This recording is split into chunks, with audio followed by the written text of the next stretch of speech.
Do not let this 4-day pause fool you. While Israel is releasing Palestinian hostages, they are bringing more in, one of which is my cousin's husband.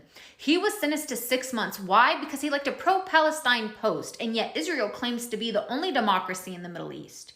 Did you know that Palestinians have to serve their sentence whether they're dead or alive? He was sentenced to 6 months. That means if, God forbid, he died 2 months into his sentence, the remaining 4 months, they would keep his body in what is infamously known as the cemetery of numbers because they do not mark them by their name. No, that would imply that they're human. They mark them by their number. Does that not sound familiar to you?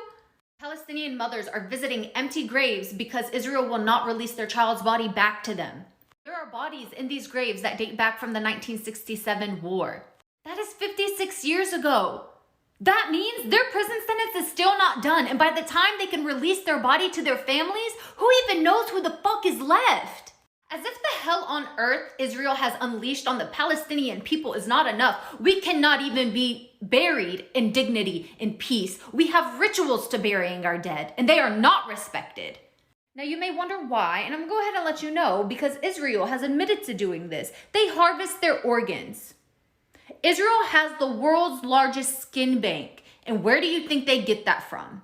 There you fucking go.